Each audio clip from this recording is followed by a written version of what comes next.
December is always packed full with various events in Lagos, the entertainment hub of Nigeria, bringing in scores of international artists. One of such is South African gospel singer Mahalia Buchanan, who has already performed at two major events, Unusual Praise and the Experience Concert. She joins us today on Spotlight. Enjoy.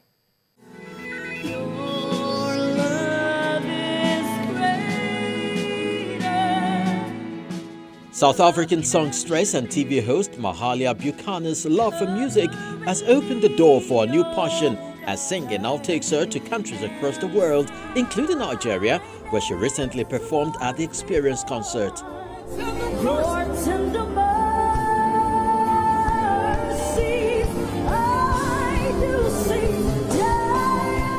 Having kicked off a musical career at an early age before working with several musicians and groups prior to her launching a solo career, Buchanan says she's paid the price for success by serving. So it's been inherited through the family that we all will sing, and I was always this different child who's always in front of the television, in front of the camera, in front of, or the sense of entertainment in our home. That was literally who I was. And you know, as years went by, I started singing in some groups in South Africa called Joy Celebration, which is a very big group in South Africa. Later on, worked with a lot of prominent artists in South Africa. And of course, to where I am now, you know, I've had the opportunity and the privilege to be on amazing international stages with artists such as Donnie McClurkin.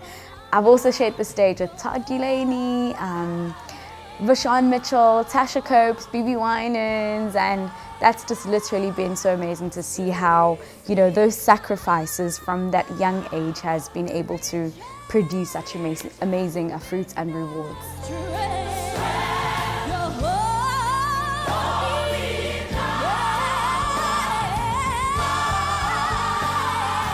Every artist desires to, you know, be on the forefront and be center stage and be the person leading everything. But I'd be honest with you, I never had envisioned in my mind that it would ever be as great as it is now.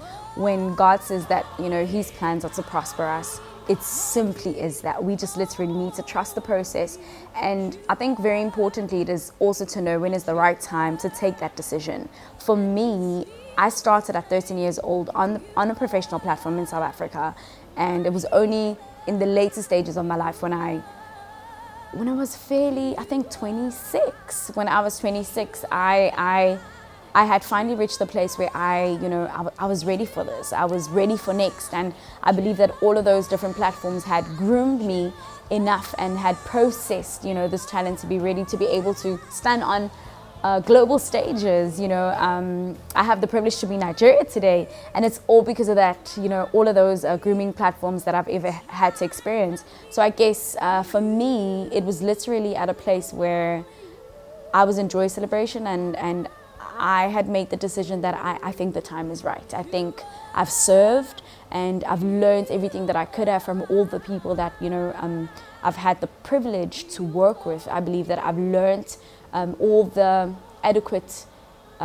information, and I've gathered all the adequate resources to be able to, you know, jump in and take it forward into my own career. So it took some time before I actually made that decision. After a lot of serving, I finally, you know, reached the place where I decided that I'm ready for next. Once a part of internationally recognized gospel group Joy Celebration, Buchanan's solo career has seen her tour over 12 countries. She believes the global exposure plays a major role in helping her meet the needs of music lovers. One of the most, I think, satisfying feelings is getting a call from outside, you know, my borders. I believe that is so much affirmation that, you know, what you carry, there's a need for. What you sing about, there's a need for, and it always is such a moment of affirmation for me. I'd not take it lightly. Every platform and every opportunity that I get invited to across the borders of South Africa, I always appreciate, because I know that God is in it, and He simply sent me out there because there's a need for what I carry.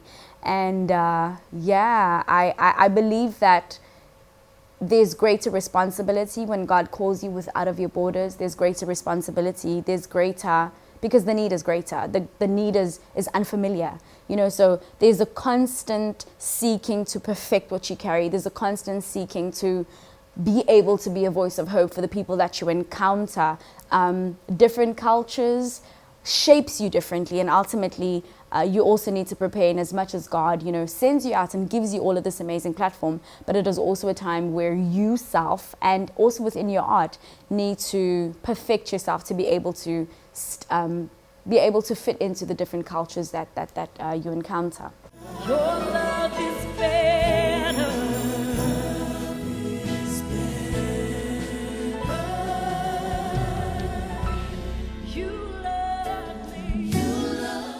Our interaction with the Nigerian audience and soundscape presents the opportunity for more Pan-African collaborations as she names some of her favorite artists.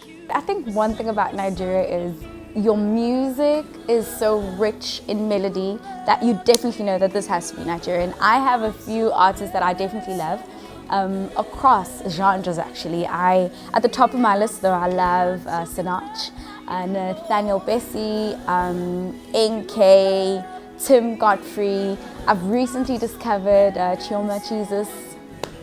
She is cool. And of course, I love Davido and I love D'banj. So at the top of my list, those are the ones that I've encountered so far, and I can't wait to, you know, hear more and experience more. Hopefully some collaborations as well, which should actually be cool. 3 years after the release of her album, Redeemed to Worship, plans are underway to publish another body of work. We're getting ready to finally record the next album, of which people should definitely look forward to that, because there will be great surprises on that. Some international features, probably, hopefully, definitely, actually let me say definitely, Nigerian features will be on there. So it's something that I'm really looking forward to.